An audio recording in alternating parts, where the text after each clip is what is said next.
Bismillahirrahmanirrahim. Assalamualaikum warahmatullahi wabarakatuh. Salam sejahtera untuk kita semua. Semoga kita selalu berada dalam lindungan Allah Subhanahu wa taala. Perkenalkan, nama saya Siti Nafisa Santia dengan NIM 221084-2004. Yang terhormat dosen pembimbing saya Bapak Dr. Hendrik Utara, SIP MPSC, Ibu Rozida Teno Putri Hamida, SIP MTA, dan yang saya hormati Bapak Ibu dosen penguji serta teman-teman yang hadir pada kali ini. Baiklah, izinkan saya pada kesempatan kali ini untuk mempresentasikan seminar proposal saya yang berjudul Strategi Penanggulangan Bencana Kebakaran oleh Dinas Pemadam Kebakaran Kota Padang.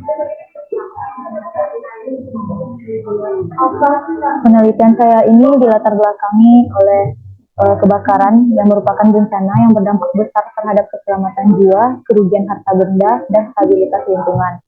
Secara nasional, pada tahun 2024 tercatat 20.427 kasus kebakaran di Indonesia dan 56.243 operasi penyelamatan non-kebakaran, yang menunjukkan bahwa kebakaran masih menjadi ancaman yang serius.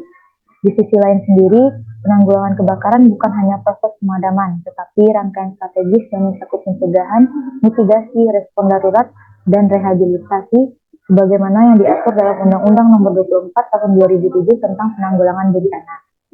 Salah satu kota yang rentan terhadap bencana adalah Kota Padang.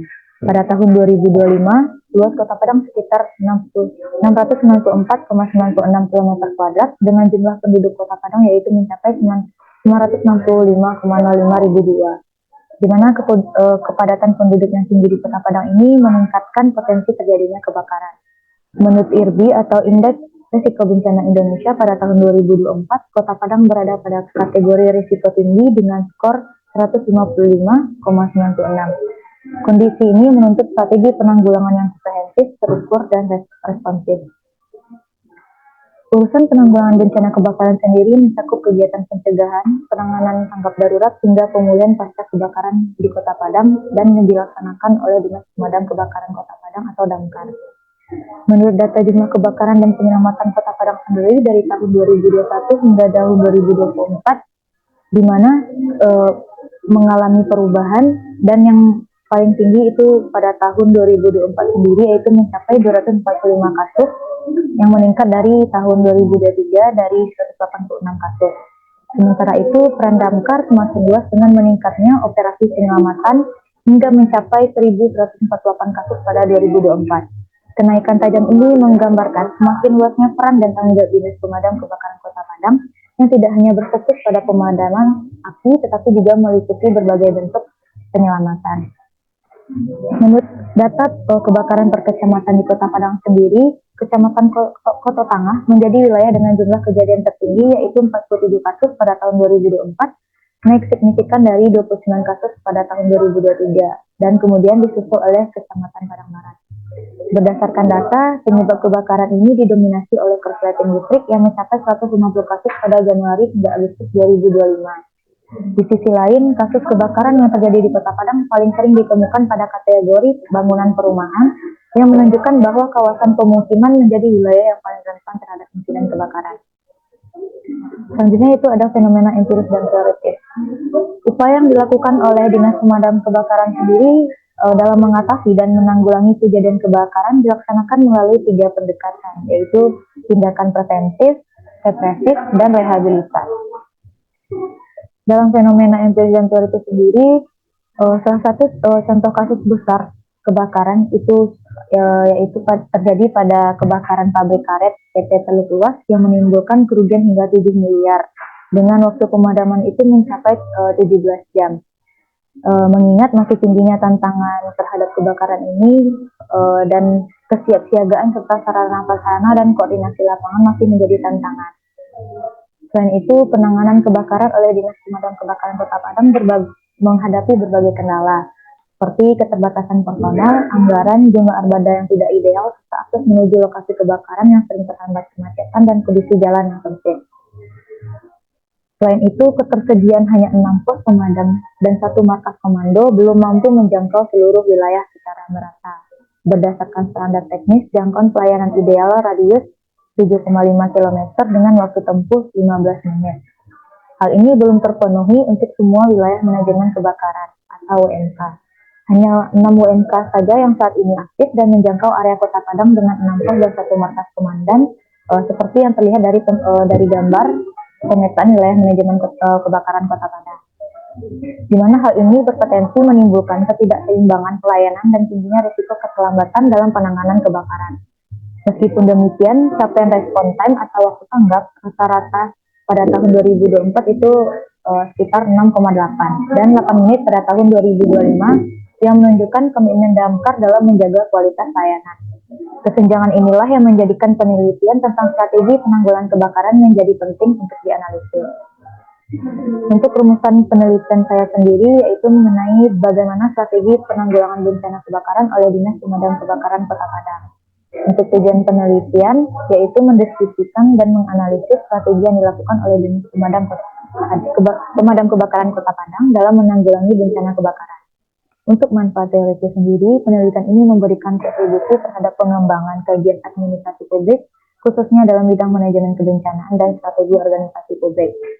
Untuk manfaat praktis, penelitian ini memberikan kontribusi terhadap pengembangan kajian administrasi publik, khususnya dalam bidang manajemen kebencanaan dan strategi organisasi publik. Selanjutnya yaitu bab 2 atau tinjauan pustaka, di mana studi penelitian yang pertama itu studi penelitian terdahulu oleh Ahmad Kanza Akbar Bakas dan Wahidi Cipta Zahran tahun 2022 yang berjudul Strategi Dinas Pemadam Kebakaran Kota Bekasi dalam menanggulangi bencana kebakaran di pemukiman padat penduduk. Dan yang kedua yaitu Edra Faiz Aldari pada tahun 2021 dengan judul Strategi Dinas Pemadam Kebakaran dan Penyelamatan dalam Penanggulangan Kebakaran Bangunan di Kota Pekanbaru. Yang ketiga yaitu oleh Wendy Marbun pada tahun 2021 dengan judul Strategi Dinas Pemadam Kebakaran dalam Mitigasi Bencana Kebakaran di Kabupaten Tapanuli Tengah, Provinsi Sumatera Utara. Dan yang keempat yaitu Lutfiatun Nisa Herayanti pada tahun 2023 dengan judul Strategi Dinas Pemadam Kebakaran dalam menekan kasus kebakaran di Kota Bekasi, Provinsi Jawa Barat. Selanjutnya, dalam teori yang saya gunakan yaitu teori strategi oleh Morgan tahun 2009, yang mana dalam teori ini digunakan 5 variabel. Yang pertama ada purpose atau tujuan, yang kedua environment atau lingkungan, yang ketiga direction atau pengarahan, yang keempat ada action atau tindakan, dan yang terakhir yaitu pembelajaran. Untuk skema pemikiran sendiri diawali oleh Undang-Undang Nomor 24 Tahun 2007 tentang Penanggulangan Bencana dan Peraturan Wali Kota Padang Nomor 73 Tahun 2022 tentang kedudukan, susunan organisasi, tugas fungsi dan tata kerja Dinas Pemadam Kebakaran. Kemudian adanya fenomena sendiri yaitu terjadinya peningkatan kasus kebakaran Kota Padang tiap tahun, sementara sarana prasarana, personil, distribusi pos yang tidak merata dan anggaran yang terbatas.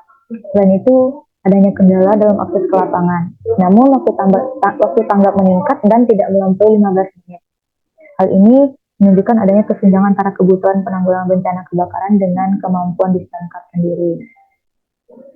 Kemudian strategi publik oleh Morgan tahun 2009 dengan 5 variabel, purpose, environment, direction, action, dan learning. Selanjutnya itu definisi konsep. Yang pertama, strategi. Strategi adalah serangkaian rencana yang disusun secara sistematis untuk mencapai tujuan tertentu melalui pemanfaatan sumber daya dan kemampuan yang dimiliki secara efektif dan efisien. Yang kedua yaitu bencana. Bencana adalah suatu peristiwa yang mengganggu dan mengancam kehidupan masyarakat, baik yang terjadi akibat faktor alam, non-alam maupun ulah manusia, sehingga menimbulkan kerusakan, kerugian dan dampak negatif yang melampaui kemampuan masyarakat untuk mengatasinya, menggunakan sumber daya yang tersedia.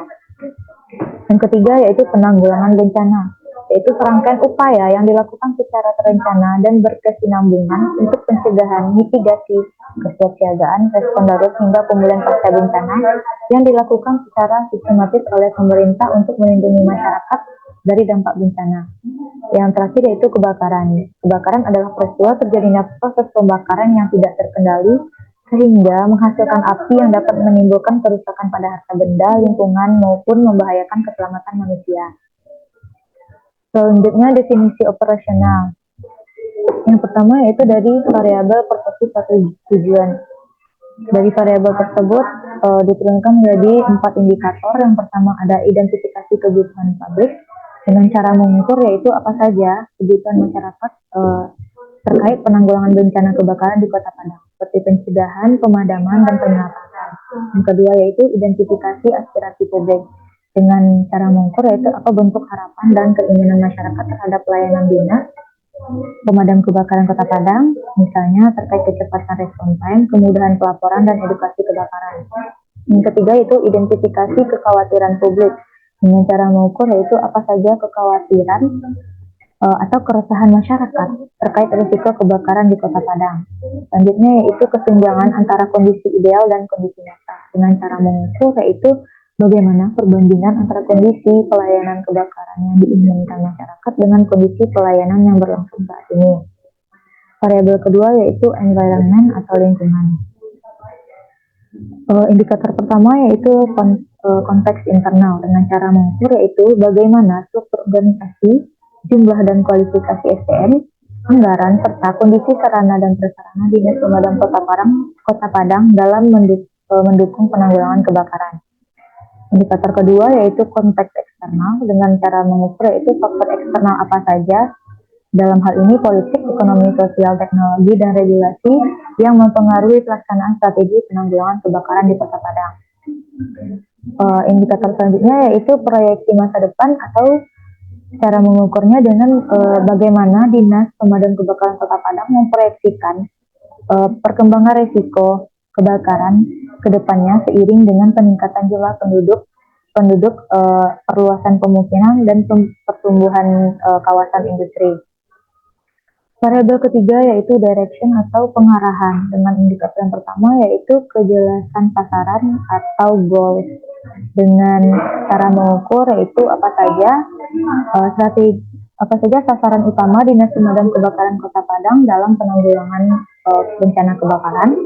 Dan yang kedua yaitu bagaimana sasaran tersebut dipahami oleh para pemimpin dalam arti ini seksi di dalam organisasi dinas sendiri. Yang selanjutnya yaitu hasil atau outcome atau yang layak untuk digunakan dalam indikator tersebut. Dengan cara mengukur yang pertama yaitu perubahan atau dampak nyata apa saja yang ingin dicapai oleh Dinas Pemadam Kebakaran dari strategi penanggulangan kebakaran yang telah dilakukan. Yang kedua yaitu dampak positif apa saja yang sudah dirasakan masyarakat dan pelaksanaan strategi penanggulangan kebakaran di Kota Padang sendiri yang sejauh ini. Indikator selanjutnya yaitu penentuan prioritas tindakan. Dengan cara mengukur yaitu program atau kegiatan apa saja yang diprioritaskan dinas dalam penanggulangan kebakaran. Selanjutnya itu variabel keempat yaitu action atau tindakan. Dengan indikator yang pertama yaitu sikap kepemimpinan dalam pengambilan tindakan. Dengan cara mengukur yang pertama, bagaimanakah peran pimpinan dan sikap Dinas Pemadam Kebakaran Kota Padang dalam mengarahkan dan menggerakkan personil pada saat terjadi kebakaran maupun dalam kegiatan pencegahan. Yang selanjutnya itu cara mengukur sikap kepemimpinan dan pengambilan keputusan yaitu bagaimana pimpinan menjaga keselarasan tujuan, koordinasi lintas bidang, dan pengambilan keputusan strategis di tengah keterbatasan anggaran, SDM, dan sarana prasarana. Indikator selanjutnya yaitu tindakan yang harus berlandaskan pada kebijakan dan program, di mana dengan cara mengukur yang pertama bagaimana penerapan 3 pendekatan strategis dinas yaitu preventif, represif, dan rehabilitasi dalam penanggulangan kebakaran di Kota Padang. Yang kedua, bagaimana kegiatan operasional seperti pemadaman, penyelamatan, atau pencegahan yang telah dilaksanakan sesuai dengan kebijakan SOP dan program kerja yang telah ditetapkan oleh dinas. Dan variabel terakhir yaitu learning atau pembelajaran dengan indikator yang pertama keberhasilan yang dicapai. Dengan cara mengukur yaitu target dan sasaran apa yang telah berhasil dicapai oleh Dinas Pemadam Kebakaran Kota Padang dalam menanggulangi kebakaran. Indikator selanjutnya yaitu hambatan yang dihadapi. Itu untuk cara mengukur yang pertama yaitu hambatan apa saja internal dan eksternal yang dihadapi dalam pelaksanaan strategi penanggulangan kebakaran di Kota Padang. Yang kedua yaitu apa upaya perbaikan atau tindak lanjut yang dilakukan oleh dinas setelah mengevaluasi hambatan-hambatan tersebut untuk meningkatkan strategi ke depan. Selanjutnya yaitu bab 3 atau metode penelitian. Yang pertama, pendekatan dan desain penelitian yang saya gunakan yaitu kualitatif deskriptif. Dengan menggunakan teknik pengumpulan data, yang pertama adalah observasi, yang kedua wawancara, dan yang ketiga dokumentasi. Di mana observasi sendiri saya mengamati Dinas Pemadam Kebakaran Kota Padang. Untuk teknik pemilihan informan, saya menggunakan observasi sampling. Selanjutnya yaitu peranan peneliti, di mana peneliti ini berperan sebagai instrumen utama dalam penelitian sekaligus sebagai pengumpul data. Selain itu proses penelitian, di mana proses penelitian ini diawali dengan pengurusan surat izin, yang kedua yaitu pengamatan awal dan studi literatur, yang ketiga wawancara dengan pihak terkait, dan yang keempat mengumpulkan data awal penelitian. Unit analisis dari penelitian saya sendiri yaitu lembaga, di mana lembaga ini adalah Dinas Pemadam Kebakaran Kota Padang. Dan selanjutnya yaitu teknik analisis data yang saya pakai yaitu yang pertama adalah reduksi data, yang kedua penyajian data, dan yang ketiga itu penarikan kesimpulan. Untuk teknik hapsan data sendiri saya menggunakan triangulasi sumber. Sekian dari presentasi saya pada kali ini. Saya ucapkan terima kasih. Assalamualaikum warahmatullahi wabarakatuh.